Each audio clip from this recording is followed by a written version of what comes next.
Next video पे आते हैं, जो मैंने भी अति लघु उत्तरी करवाया और लघु उत्तरी में आते हैं हम लोग।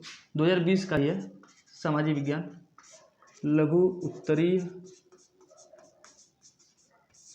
प्रश्न था। ये लघु उत्तरी प्रश्न था। ये एक 3 नंबर का था क्वेश्चन था, 10वां नंबर था, 10 नंबर का था। भारत की विधायिका में महिलाओं के प्रतिनिधित्व की स्थिति लिखिए। भारत की विधायिका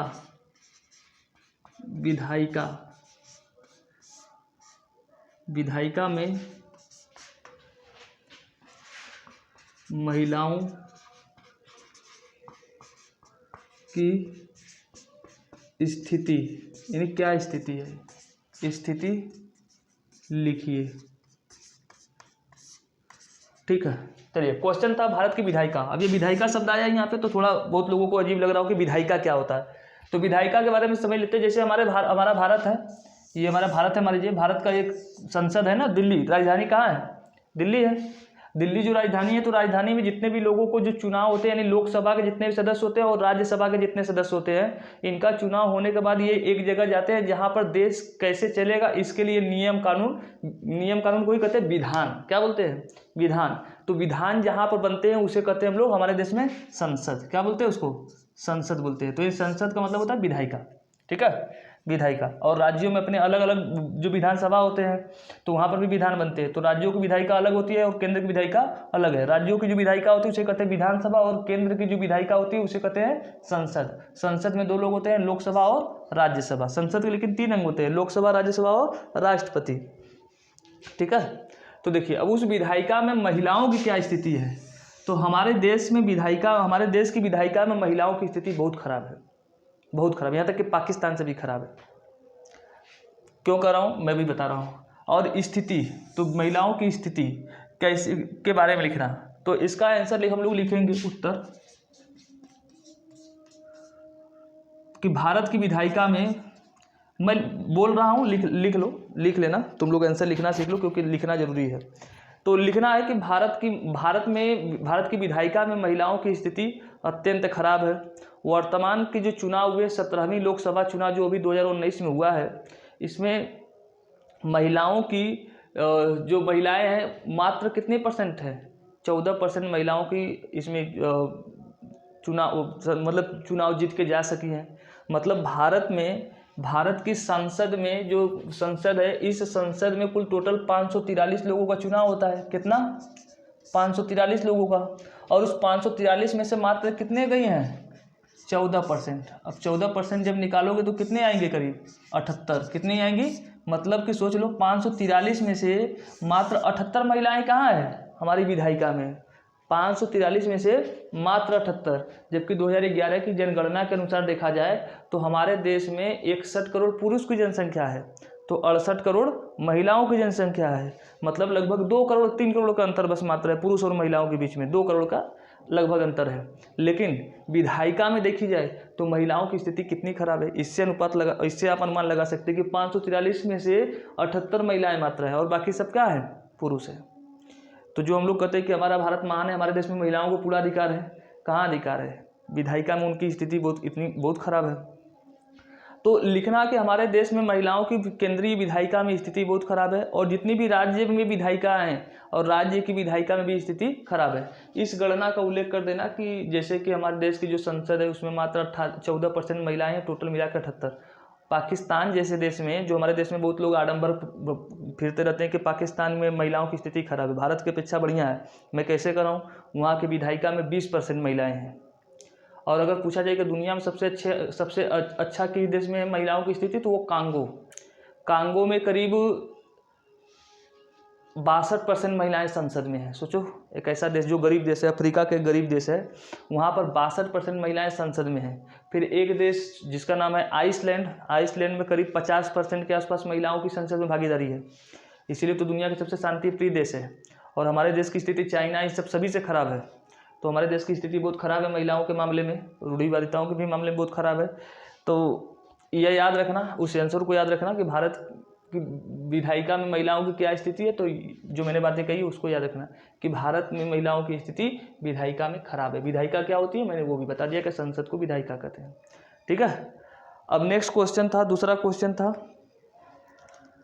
अगर मान लो कि नहीं समझ में आ रहा है, बोल रहे हैं नहीं समझ, तो फिर वीडियो में मुझे कमेंट कर देना कि सर नहीं इसको लिख कर समझाइए, तो लिख दिया करेंगे आंसर उसका ना, कमेंट कर देना। अब मान लो अभी जैसे बोल रहा हूँ, अगर समझ में आ जाए तो ठीक, लिख सको तो अपने से ठीक है, नहीं लिख पाओगे तो फिर बता देना, मैं नेक्स्ट वीडियो में तब लिख कर समझाऊंगा ना, याद रखना।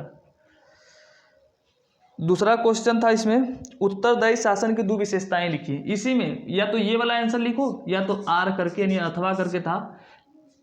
उत्तरदायी शासन की,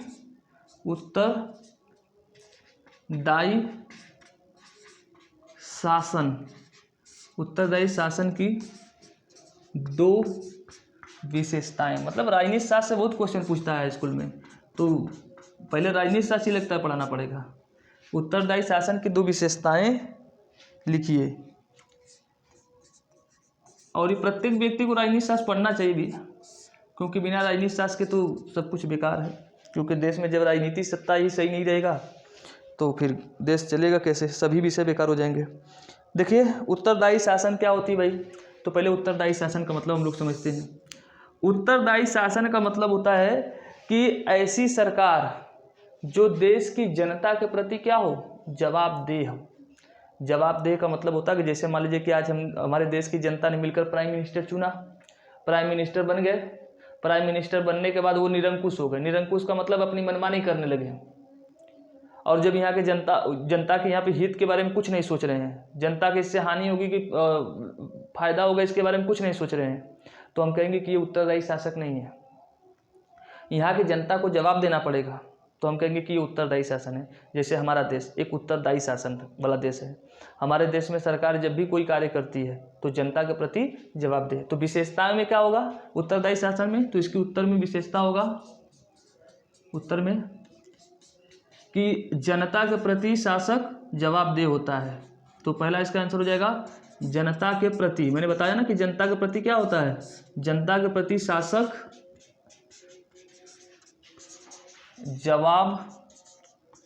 जवाबदेह होता है। जनता के प्रति शासक जवाबदेह होता है।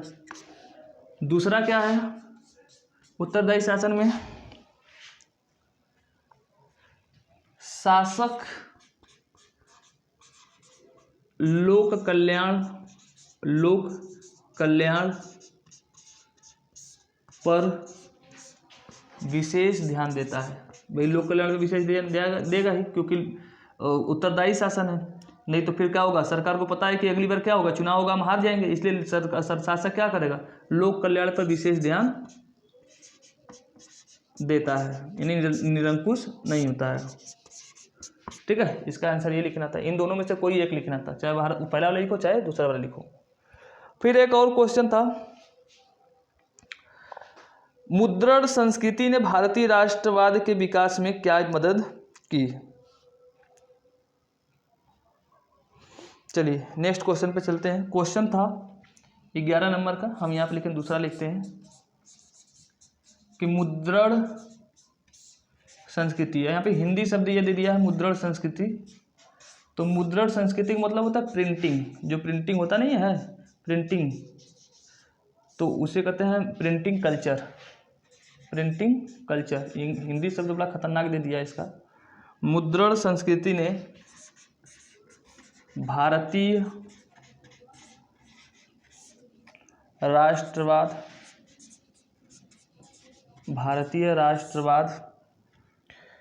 के विकास में